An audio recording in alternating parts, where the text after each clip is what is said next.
Hey, it's the Circle of Hope Pastors again. We're doing another video cast in this series called Someone Asked.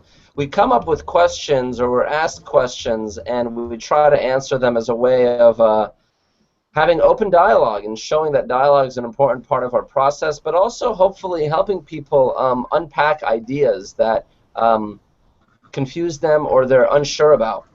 Today we're talking about what I think is a common Christian conception. And the question is, does everything happen for a reason?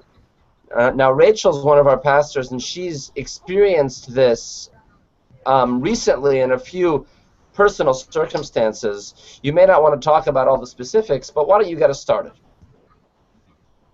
Sure.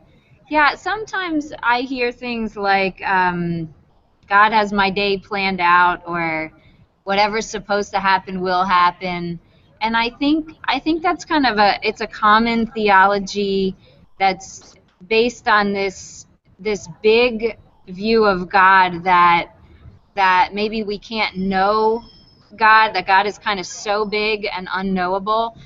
And I think the gift that we receive in Jesus is that God is indwelling, that we can actually know the mind of Christ and be filled with His Spirit. And so that kind of calls me to work with the particularities of my humanity, my personality, even my desires, my gifts, my calling. And so I can actually trust God to work through me and in me. Joshua, I think that's kind of. Go ahead. Joshua, do you hear this kind of question right there on Frankfurt Ave? Joshua was actually reporting from Mennonite World Conference, but he normally is stationed at Frankfurt Ave. Do you normally hear that kind of question, and how do you respond? Yeah, totally. Just want to shout out Mennonite World Conference, right? They gave dude a lanyard. Shout out to Drew Hart, right, sitting right there. Nice. Is that an all-access pass, Joshua? No, I don't think so. I don't even think I get food. I don't know. We'll see. I got a couple days here. But anyway, yeah, for me, I think it comes up when it's a question about suffering and is my suffering God ordained, you know? And like you can read Ecclesiastes 3 in the beginning of it a certain way and think about like, oh no, everything that happens God ordained, you know? And I think if you take a certain worldview, especially like the writers of that particular time and place, if the sun rose, they would say it's because God caused it to rise. The sunset, same thing. So I think when you get to things like, did I break my leg for a reason? Yeah, I hope that somebody like learned something through the process of being, you know, partially immobilized and being able to rely on others, ask for help, and slow down and those lessons. But I don't think that God breaks people's legs, generally speaking, in order to teach them something. Ben, where do we get this idea? Where does this come from? I mean, it obviously doesn't just come from our own formation, but where does the even theological concepts, how did it get here? Well, we've got kind of two things on the table. We've got suffering and what it means, and we've got kind of like everyday existence and what it means. And the question is, how much is God in control? Does God, does everything happen for a reason? Like everything. A really fancy description of that is exhaustive divine foreknowledge. Exhaustive divine foreknowledge. Does God know every little... Sounds exhausting. Yeah, exactly. Does God know every little teeny tiny little thing? And people, ever since the Middle Ages, or even before, they've been thinking about how this works. They've been putting their mind to this reality. If God's in control, how is He in control? And famously, Calvin thought that everything was totally controlled by God, but even by angels. Like every working of the universe had all these angels that were these extensions of God's power, controlling everything. And he defined it as if it were like a scientific fact, whereas it was really speculation. We at Circle of Hope, and what Rachel was saying earlier, we're saying no. We're emphasizing. We're not saying that's not true per se, but it might not be as true in the way that these modernist scientific thinkers have kind of made it. because the mystery is I also experience agency in my life, and it seems that the Holy Spirit is leading me to make a decision, and I am very involved. So we're saying Jesus came to be with us. He gave us the gift of the Holy Spirit. We can be our true selves. I can be me, Benjamin White, and not have to give everything up because I am becoming a new person, and the new me has real power and real agency in the world given to me by Christ. It's actually mine because I inherited it from God through Jesus. So One of the yeah, that I don't think I answered your question exactly, Johnny, but that's That's another okay. wrinkle to the whole thing. One of the ideas here that I personally struggle with is if God is this big, I don't expect us to come up with a theory or a worldview that defines him. That kind of makes me God in a sense. And so when we start talking about the character of God or how he acts or how he wills things or how powerful he is, I need to acknowledge my own personal limitations about that. But I think a lot of people feel those limitations, and they feel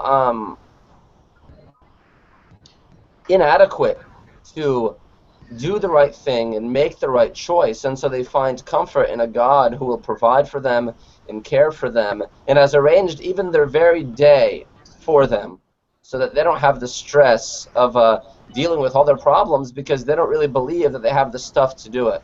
And I feel for them. But I would say they do have the stuff because God gave it to them. And they've made a choice to follow God. And God has received them. I think God is relating to us, not making sure everything happens according to a predetermined plan, or even having the knowledge of everything that's going to happen. I think we can move God too. I think God is moved by us. Otherwise, what's the point of praying? Mhm. Wow, Mhm. preacher is preaching today. You guys are smart. I think just another reason to pray could be just developing intimacy and having a transformation personally. But I think God, being able to see God move is a beautiful thing. So if the phrase "everything happens for a reason" helps you try to identify a movement of God, that would be good. If everything happens for a reason is a way to just put some sort of God control on your mistakes or God control on other people's limitations and mistakes. I like how you put that, Johnny. Then I don't think all of those things are necessarily scripted out by God and we're just sort of like puppets in that thing. I like the agency you're all talking about, and that helps also to live in God's harmony and have an intimate relationship with Jesus. That's our purpose more than it is just to fulfill our destiny like Luke Skywalker or something. But Well said. God didn't will blowing up Alderaan for what it's worth. But what do you guys think about the idea that, on one hand, some people might think God does make everything happen for a reason, but what about people that think it's completely inconceivable that God could be that personal, even if God exists? Everything happens randomly. So the other end of it, and one that I deal with a lot, is a kind of a nihilistic perspective where, no, I don't have hope that God changes everything or deals with everything because the world is so random, and we're all here randomly. I think people have that problem too. Yeah, I probably err to that side of the spectrum. My only hope is that Jesus will put things to right at the end of days. And sometimes the world does seem completely random and hopeless. And uh, so thinking everything happens for a reason could be like a sort of uh, the opposite side that I need to go to in my relationship so that I can rely on God to no, today, God, I need you to do something. Like this, I'm at my limits, or I'm trying to do something, and something needs to give. That's where my probably growth edges are. If there's a polarity in this discussion. Mhm. What about you, Rach? Yeah, I feel that too sometimes, the despair and the discouragement. I think I take great comfort in the intricate design of creation and how everything is working together, and then in the person of Jesus, just the humanity, how amazing even the human body is, and so for Her audio just cut out for you guys. God to even um, calls me to a greater, it gives me comfort and hope for me as a person. We got most of what you said there, Rachel, but you cut out for a second. Sorry. Shoot. That's okay. Joshua, why don't you get... Yeah, it's okay. It happens. Rachel's on location here in West Philly. Joshua's at Mennonite World Conference. So from Harrisburg, Joshua, why don't you wrap us up here? Well, I also just want to say Rod and Gwen are here as well, and they're having problems getting on the network. But, thinking, everything happens for a reason, or whether it does, could be a really good question. There also could be a way to just oversimplify one's pain and one's limits and one's mistakes. So I hope that as you're asking these kinds of questions, we're getting into how God is moving, being able to see and sense the Holy Spirit and even move with the Holy Spirit into God's beautiful harmony and redemption project. Thanks, Joshua, and thanks everyone else. If you like what you see here, share it. You can actually click like. You can subscribe to this channel. Help people see it. Let us know this is helpful for you if it is, and if you have more questions, feel free to post us. We'll see you next time.